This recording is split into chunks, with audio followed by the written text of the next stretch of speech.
Swastiastu. Perkenalkan, nama saya Iwayan Ardana, asal dari Kabupaten Karangasem, Provinsi Bali, yang merupakan mahasiswa PPG dalam jabatan kategori 1 gelombang 2 di Universitas Negeri Makassar. Pada hari ini, Senin 12 Juni 2023, akan melaksanakan video pembelajaran uji kinerja di SMP Negeri 3 Selat, Kabupaten Karangasem, Provinsi Bali. Demikian perkenalan diri saya, Om Santi Santi Santi Om.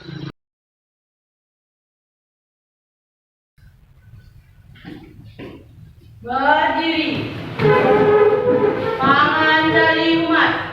Om Swastiastu. Om Swastiastu. Berdoa mulai.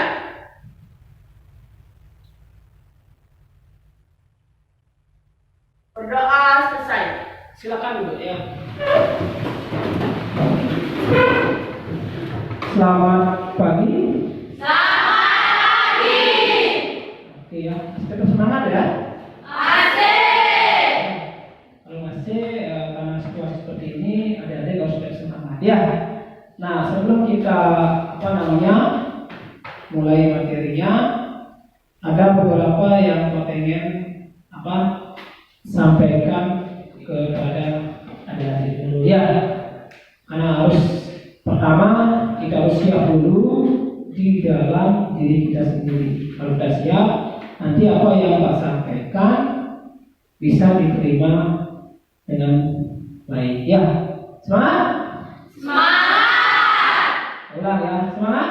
Semangat. Oke ya.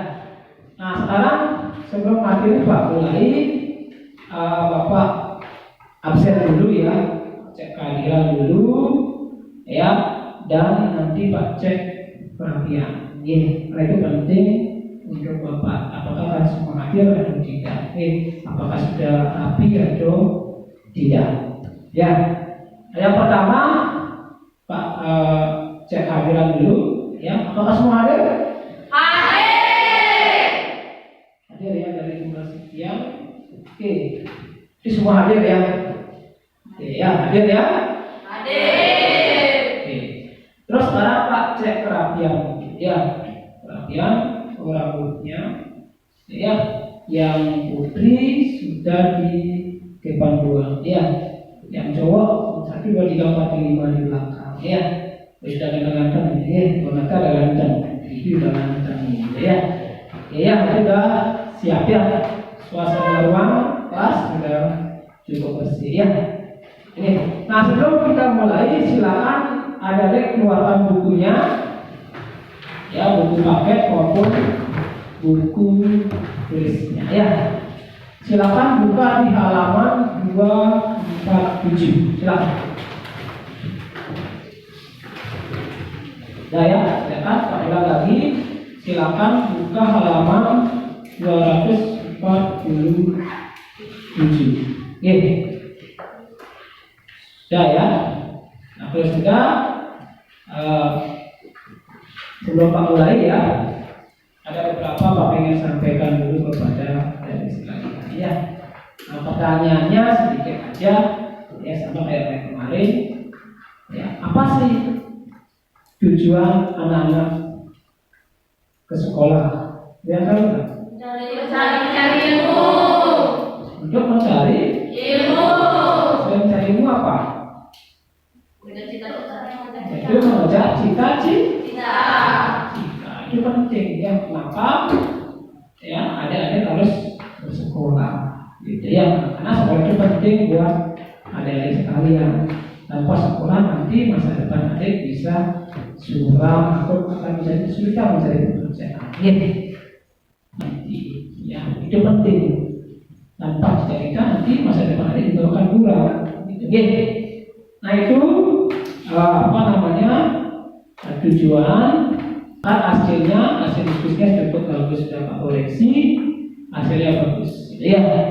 Nah sekarang ini materi yang sekarang kita akan bahas adalah dampak sosialnya, yaitu akibat penjajahan Jepang ya.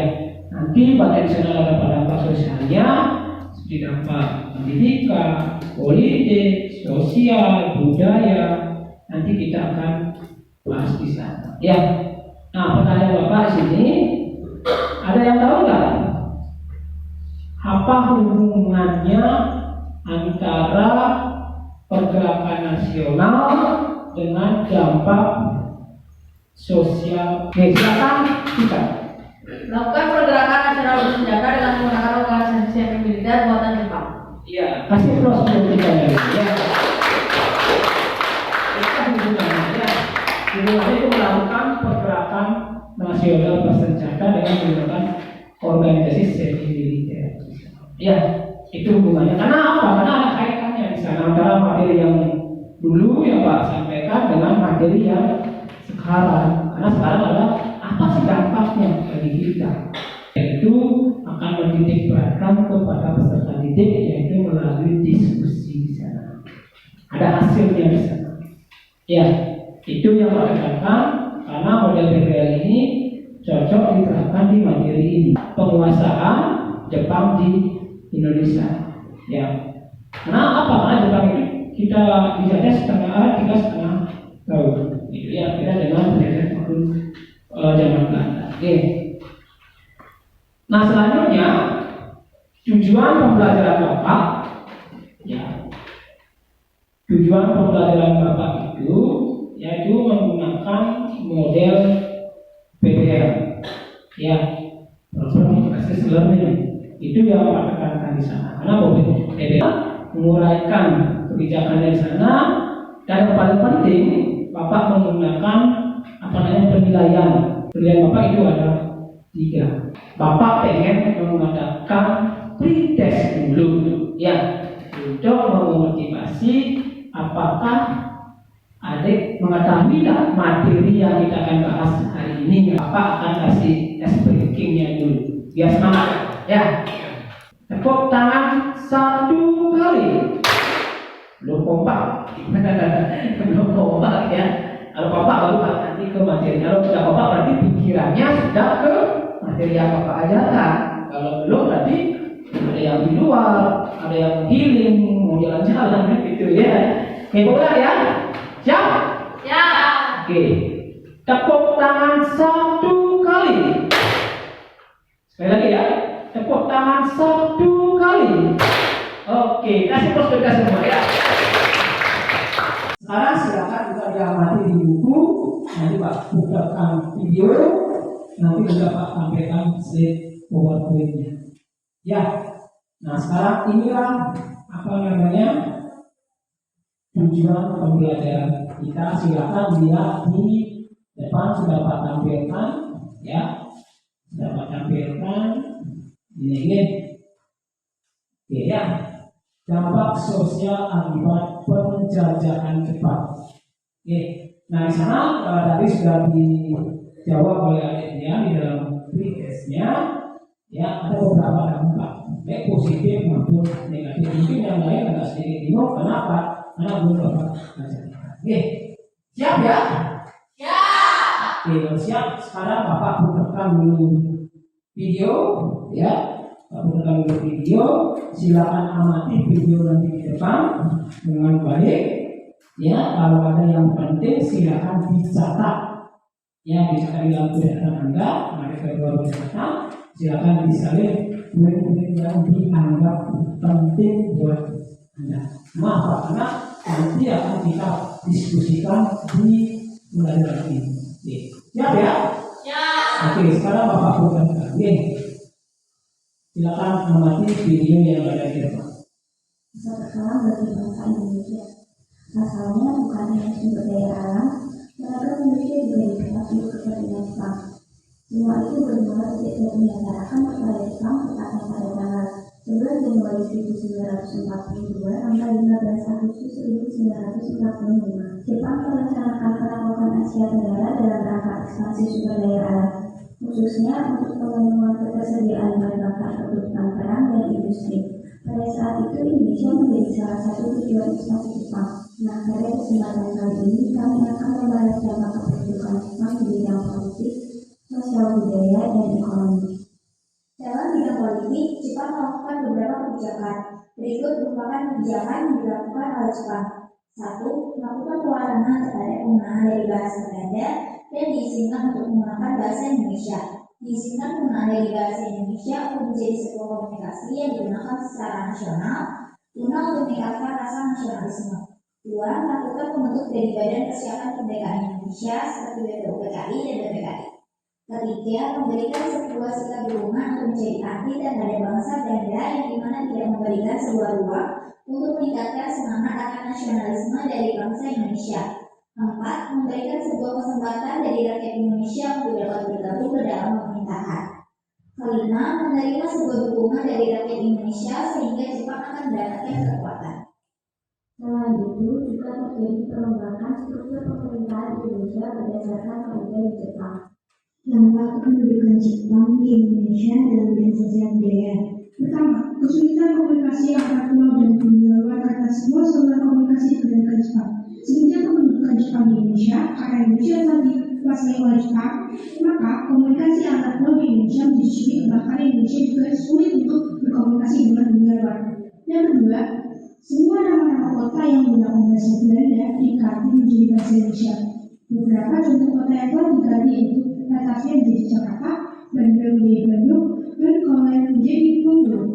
Yang ketiga, kebijakan Kiroyoshi yaitu tradisi secara massal pada masa kependudukan Jepang. Penduduk Jepang dikenal istilah Kiroshi, yaitu Kiroshi adalah wajib kerja tanpa upah bagi tokoh masyarakat seperti pamong desa dan pegawai rendahan.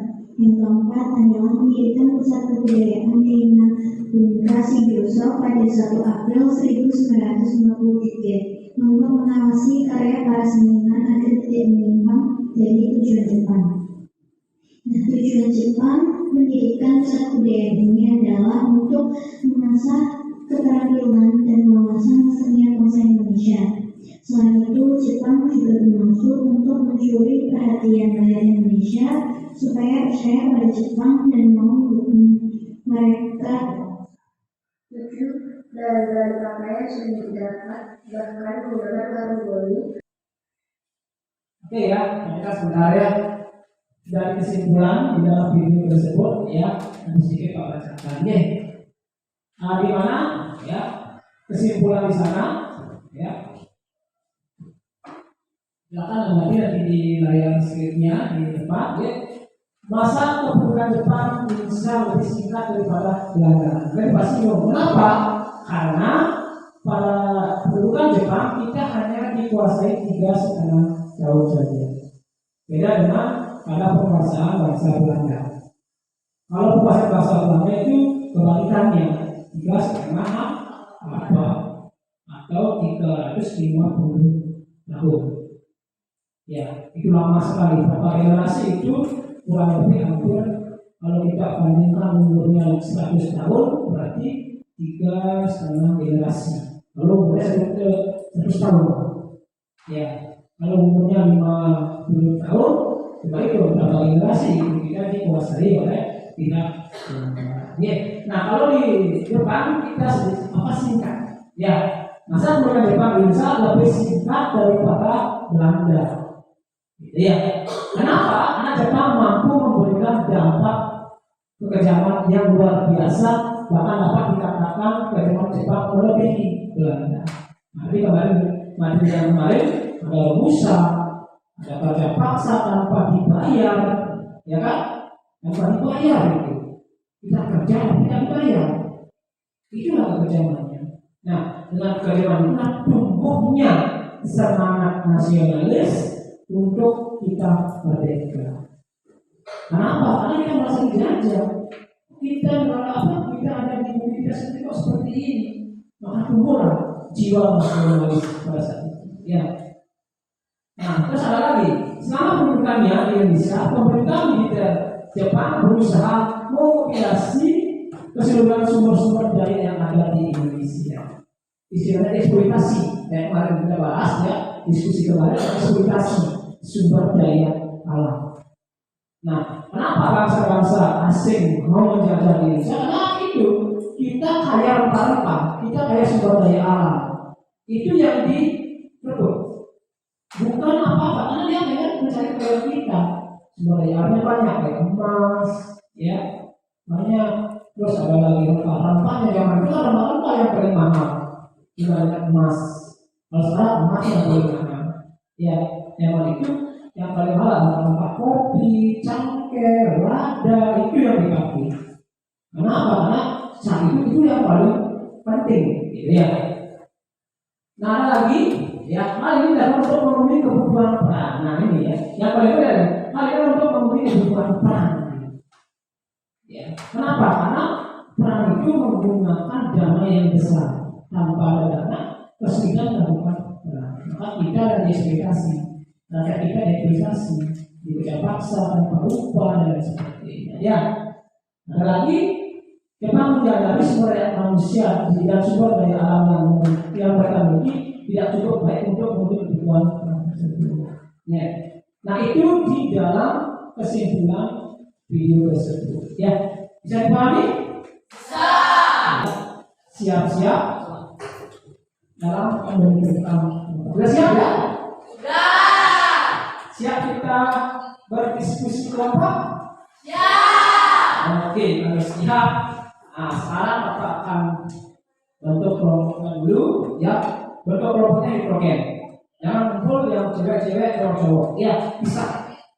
Mungkin kalau cowoknya 5 di sini, silakan yang cowok silakan cari kelompok yang berbeda. Ya, oke, kasih waktu untuk pembentukan kelompok 1 menit. Dipersilakan.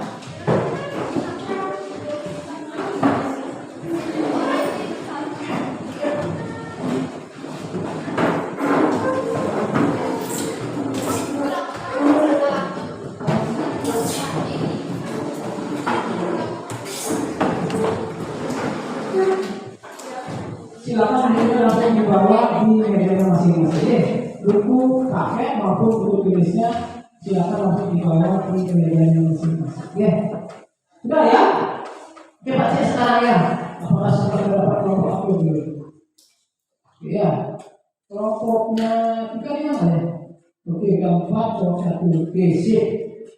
Kelompoknya Dian, 3 cewek, 1 cowok sudah. Kelompoknya Desi. Oke, kalau isi aja yang 3 orang ya. Oke, kelompoknya lengkap. Oke, kelompoknya dia. Oke, lengkap. Kelompok 1. Kelompoknya Nita. Oke, lengkap untuk sini. Oke, berarti sudah semua dapat kelompok. Oke, nah sekarang Bapak panggil ketua kelompoknya untuk hadir ke depan untuk pengambilan LKPD. Dipersilakan.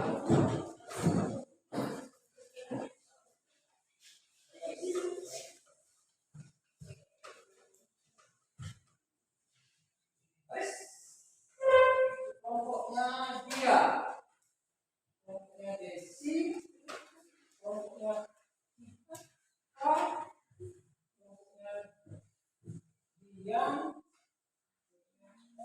kita. Oke, dipersilakan kembali ke posisi kelompoknya masing-masing. Silakan.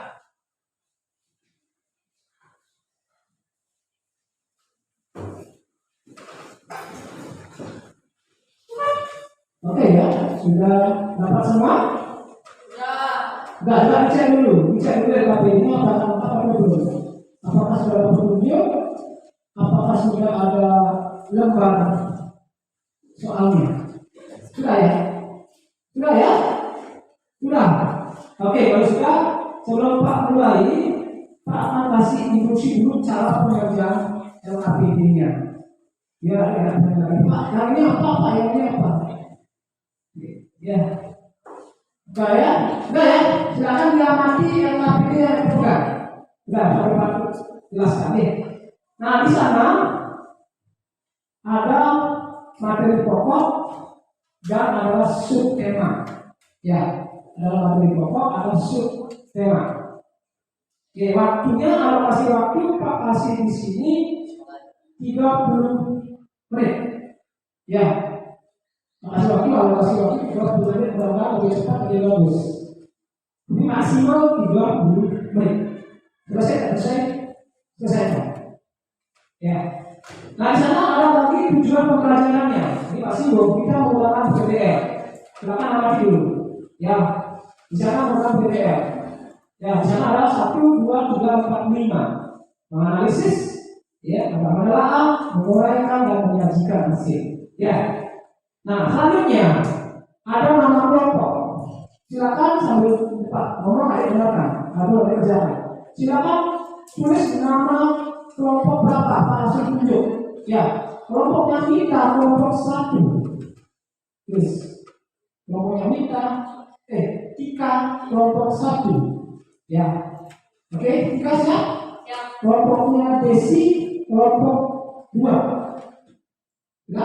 Kelompoknya dia kelompok 3. Ya.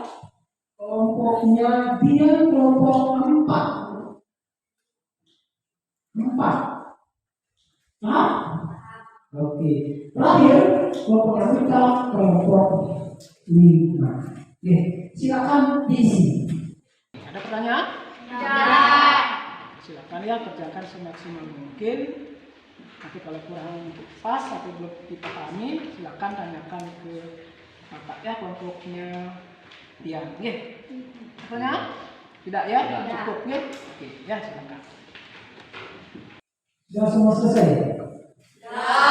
Oke, kalau sudah, sekarang kita siap-siap presentasikan hasilnya. Oke.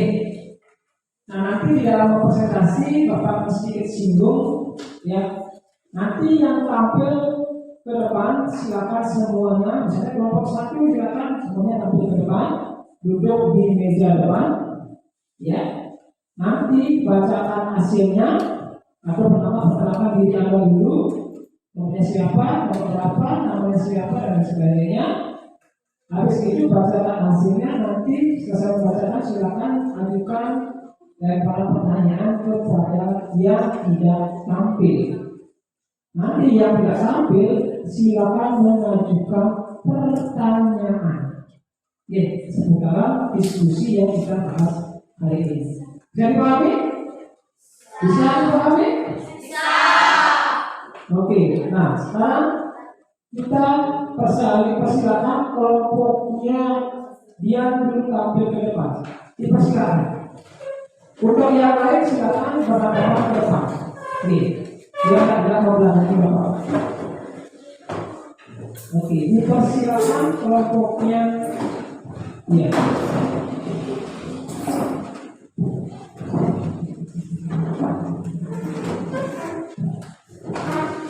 Om Swastiastu. Om Swastiastu. Terima kasih atas waktu yang diberikan kepada kami. Kami perwakilan dari kelompok 4. Salam sejahtera bagi kita semua. Di pagi ini kami akan mempresentasikan hasil diskusi kami. Perkenalkan, nama saya Niko Manfarini. Perkenalkan, nama saya Niko Manfarini. Kenalkan, nama saya Nima Rizkayana. Perkenalkan, nama saya Eka Dewi Sidarga.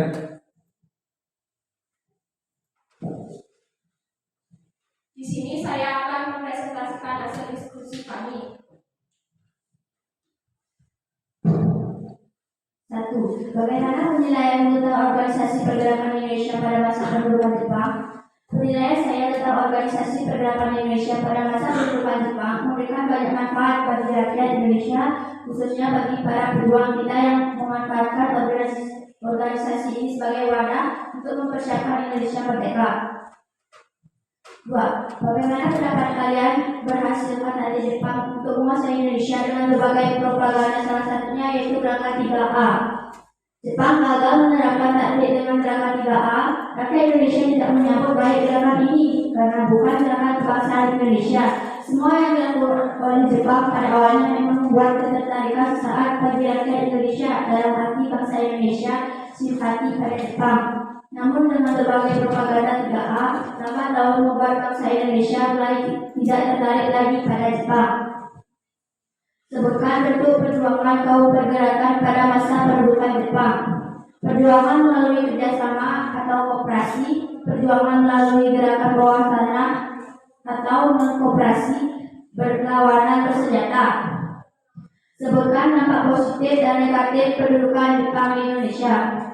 Dampak positif yaitu diperbolehkannya menggunakan bahasa Indonesia, didirikannya UNIAI, menghapuskan diskriminasi dalam pendidikan, membentuk strata warga, diperkenalkannya sistem pertanian dan Latin juga mempersenjatai pemuda-pemudi Indonesia. Dampak negatif, eksploitasi besar-besaran dilakukan Jepang mengakibatkan penderitaan dan kesengsaraan rakyat Indonesia. Kehidupan yang menderita dan sengsara karena kemiskinan. Hal ini dikarenakan segala potensi ekonomi di Indonesia digunakan untuk mendukung Jepang dalam perang. 5. Indonesia merupakan salah satu negara yang mempunyai jumlah hasil tambang yang sangat melimpah.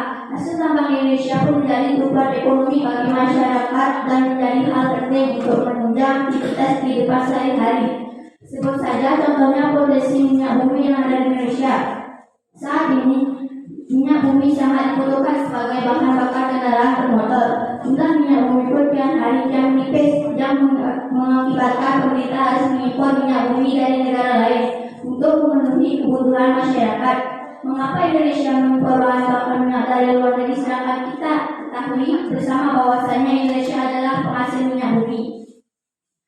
Karena sumber daya dalam hal ini minyak bumi merupakan sumber daya alam yang tidak dapat diperbarui, sehingga jika digunakan dalam jumlah yang banyak seperti untuk keperluan bahan bakar, maka minyak yang ada di Indonesia tidak bisa mencukupi kebutuhan dan minyak tersebut. Oleh karena itu pemerintah mengimpor minyak dari luar negeri.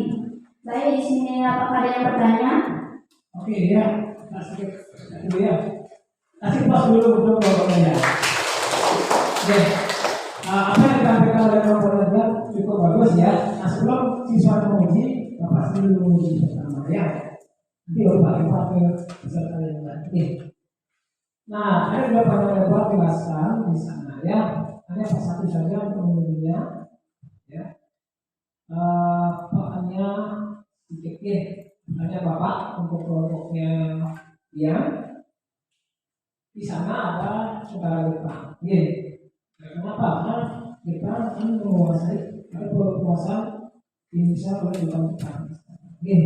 Nah, pertanyaan Bapak, negara Jepang melakukan pemasaran ekonomi. Jadi kan ada dampak itu, Pak bisa dampak ekonomi. Sebutkan pemerasan ekonomi yang dilakukan oleh pihak negara Jepang. Dipersilakan pemerintah. Baik, atas pertanyaannya. Petani wajib menyodorkan hasil panen padi, jagung, dan ternak. Petani wajib menanam jarak untuk berumah senjata. Hutan petani tebang untuk kebutuhan industri hasil perkebunan harus disetor pada Jepang. Oke, cukup. Ya, kasih tahu dulu ya. Terima kasih. Kemudian silakan melempar ke yang lainnya. Silakan. Ya, aku. Silakan untuk kelompoknya Desi. Sebutkan cara-cara Jepang di Indonesia mengeksploitasi kekayaan alam. Petani harus menyerahkan hasil panen, ternak, dan harta milik rakyat. Hasil kekayaan alam Indonesia yang berupa hasil tambang, perkebunan, dan hutan diangkut ke Jepang. Mana ada sih? Cukup? Oke, kasih pas dulu ya. Baik, berikutnya kita. Sebutkan 3 negara fasih dan tokohnya. Jepang, tokohnya adalah Kaisar Hirohito melakukan agresi militernya di Asia Pasifik termasuk Indonesia. Jerman, tokohnya adalah Adolf Hitler melakukan agresi militernya di Eropa. Italia, tokohnya adalah Benito Mussolini melakukan agresi militernya di Eropa. Oke, kasih pas dulu ya. Oke, silakan ditutup kelompoknya dia. Jika ada kurangnya saya minta maaf dan jika ada lebihnya tidak usah dikembalikan karena saya orang yang ikhlas. Hidup kesatuan tanpa kekasih. Cukup sekian, terima kasih. Om Santi. Kasih pas dulu ya.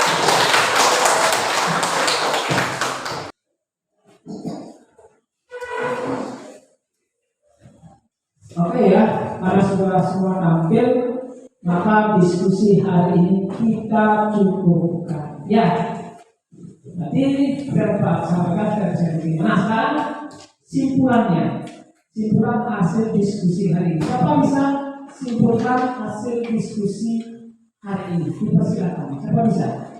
Masa kependudukan Jepang Indonesia lebih singkat daripada Belanda, namun Jepang mampu memberikan dampak kebijakan yang luar biasa, bahkan dapat dikatakan kebijakan Jepang melebihi Belanda.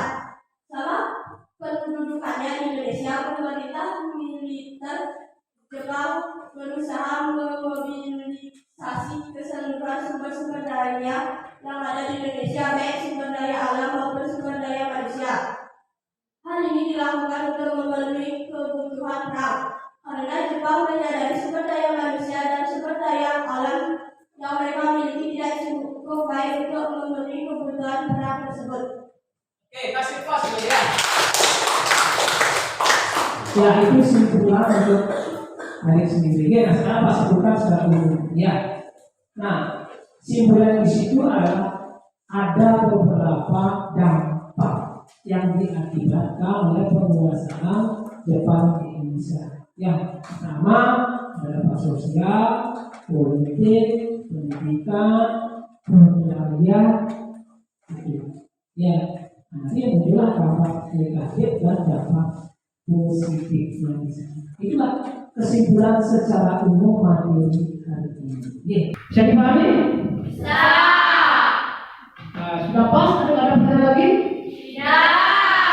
Cukup ya? Cukup. Kalau cukup, maka materi hari ini kita dudukkan. Nah, sebelum Pak duduk, ada beberapa mungkin Pak harus sampaikan ke siswa. Ya. Nah, yang pertama, ya, yang pertama di sana ada Pak tahu ya, itu kesimpulan refleksinya dari proses pembelajaran. Apakah di sana pembelajaran hari ini dapat kamu pahami ya? Dapat ya, kamu pahami ya? Bisa dipahami kan? Bisa. Oke, bisa. Oke. Nah, kedua, apakah pembelajaran hari ini menyenangkan atau tidak? Menyenangkan. Oke, kalau menyenangkan nanti Bapak lanjutkan tingkatkan ke materi berikutnya. Ya, nah sekarang evaluasi atau post test. Ya, tadi ada pre test, sekarang post test. Pertanyaannya, apa sih dampak sosial akibat penjajahan Jepang? Ada yang tahu nggak? Oke, silakan isi.